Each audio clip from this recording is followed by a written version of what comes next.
guys, welcome back to the Hubie and Talent channel. This is Stella Bella. I hope you've all had a wonderful week and I'm excited to be back with you for another video. Now last week I did a quick AMA on Instagram. I actually received a number of questions that were specifically about relationships and love. So I thought I'd do a video today to answer some of those questions because they are a little bit more in depth.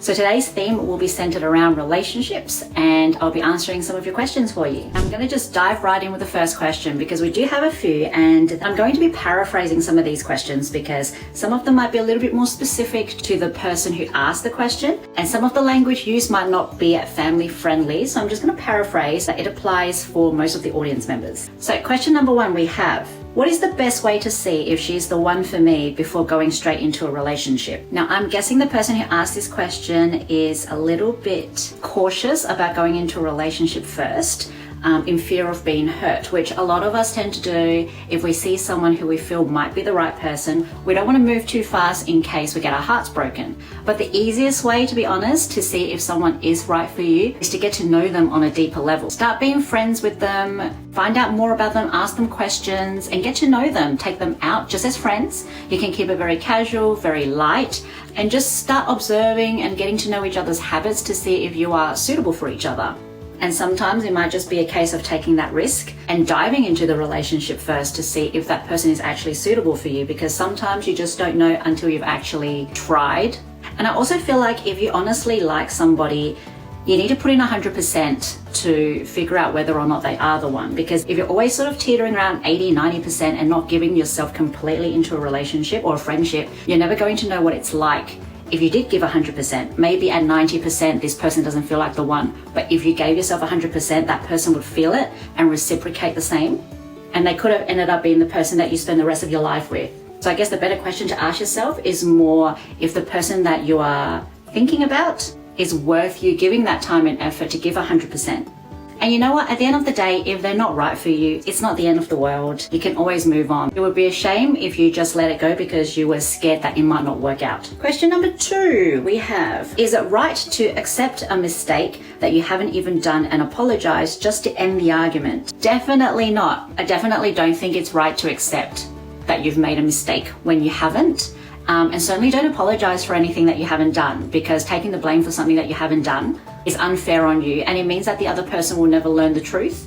Other people won't learn the truth. And if the same situation happened again, the same mistakes will be made by all parties. So it's definitely not a good way to handle situations like this. If you are dealing with somebody who is arguing with you constantly because they feel that you're wrong, but you feel that you're right, of course, the first thing to do is to sit them down when you've both calmed down, maybe take a little break from each other, say a week or two to just give each other some space, then sit down and talk calmly about the mistake or situation or whatever it is that the argument was about, and explain to them very calmly your point of view and allow them to be able to explain their side as well. Usually when we're having arguments and we're in the heat of the moment, we tend to say and do things that are irrational or that we might regret. And to be honest, sometimes people argue even though they know that they're wrong, simply because they, at that time, their ego doesn't allow them to sort of backtrack and admit that they were wrong. And it takes them a little bit of time to sort of calm down, cool off, and usually logical, rational people will come back to you and apologize themselves or talk it out and communicate with you properly.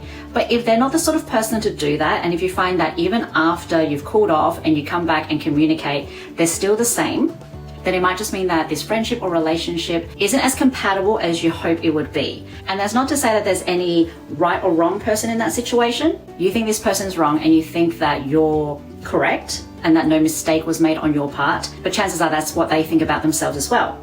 So if you are 100% sure that you are in the right and they're refusing to listen to your side, then it's worth considering whether or not you want to keep this friendship or relationship going. But it is also important to weigh up the argument and see if it's worth affecting your friendship or relationship in that way. Because if the argument is over something very, very small and it's the first time you've ever had an argument with each other, or the circumstances in which the argument started were so strange and abnormal that you don't think it would happen again, then definitely worth giving this friendship relationship another try.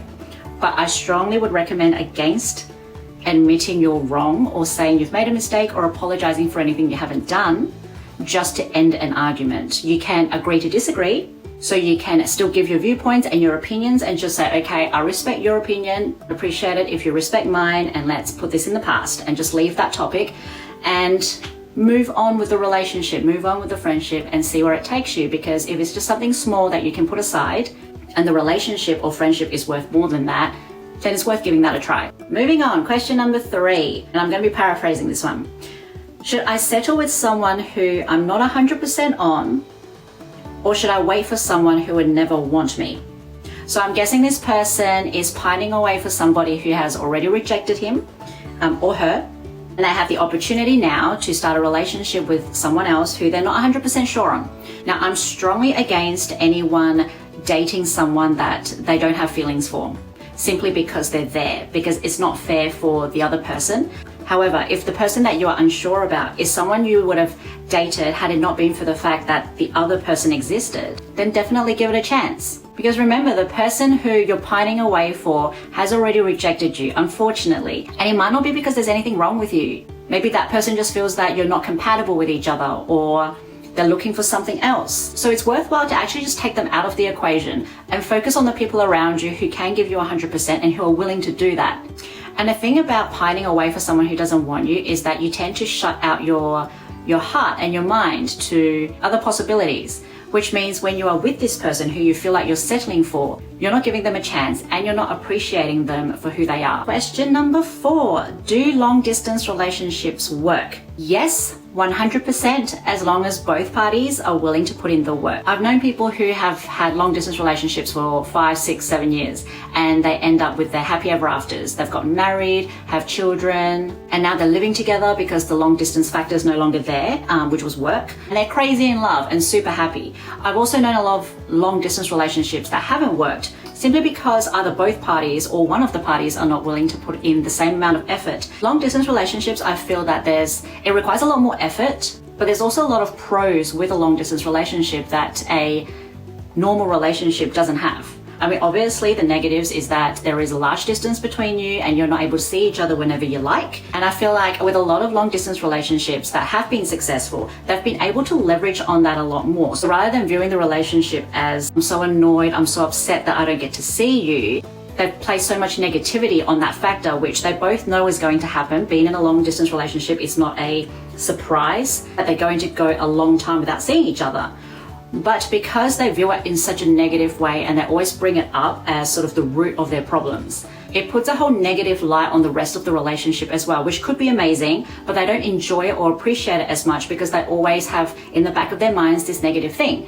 But for the relationships that have worked that I've seen, they've really leveraged on the fact that they have that distance because they're able to use that time to miss each other. They can do things without each other, come back together, and they can't wait to share what they've done. So a lot of the times people who have less distance tend to be further apart emotionally than those who have a long distance, because those couples try harder. They try harder to communicate, tell each other everything, share the details, be excited to see and spend time with each other. And when they are together, they savor every minute. They're not on their phones or doing something else. They're actually connected and bonding. And ironically, a lot of people who have long distance relationships, when they see each other, they bond a lot more and they're a lot more emotionally connected with the little time they have physically together than other couples who are physically together all of the time.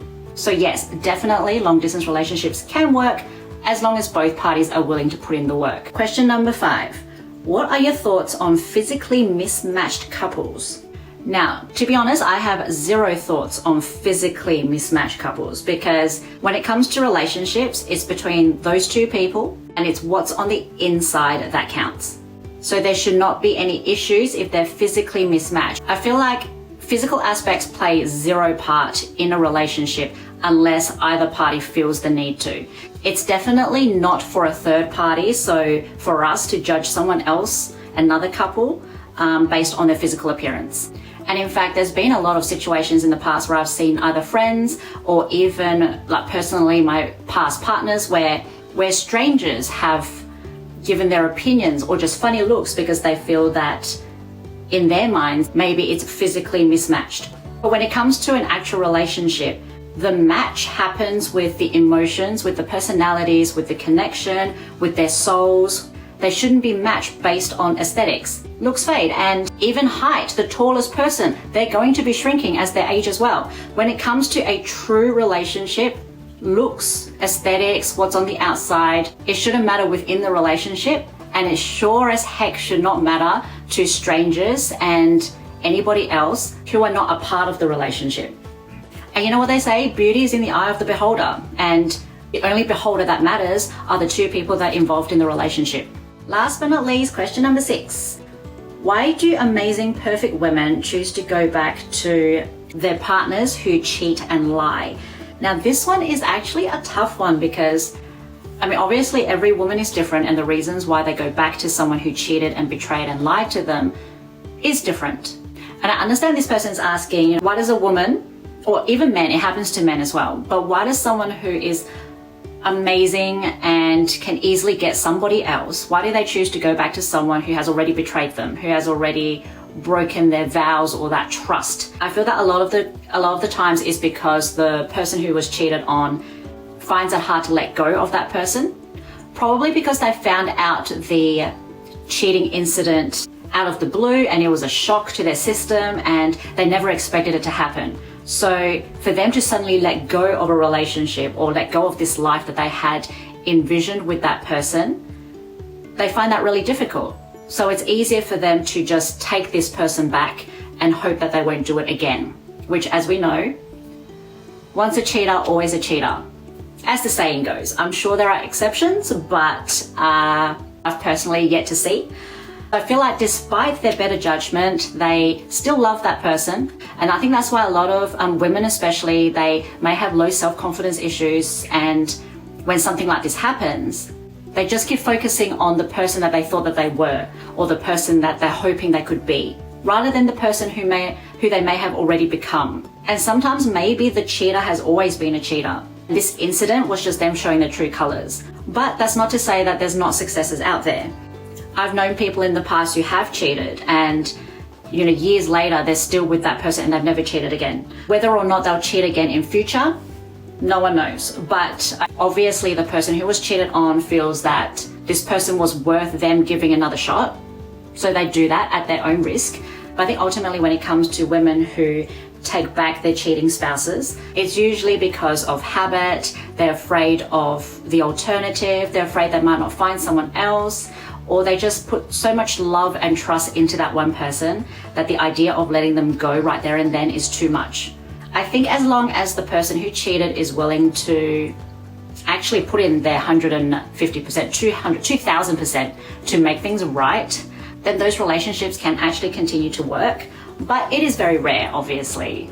And likewise, the person who has decided to take back the person also needs to work hard to try to trust again. Not so much forgive and forget, because that's going to be way too hard, but just allow this other person to make it up and allow the other person to help them to forgive and forget, and to just maybe put it aside more often than not so they can actually give the relationship an honest second try. Thank you so much, guys, for your wonderful questions. I actually found them really interesting, and it's a little bit of an insight as to what's going on in everybody's lives right now.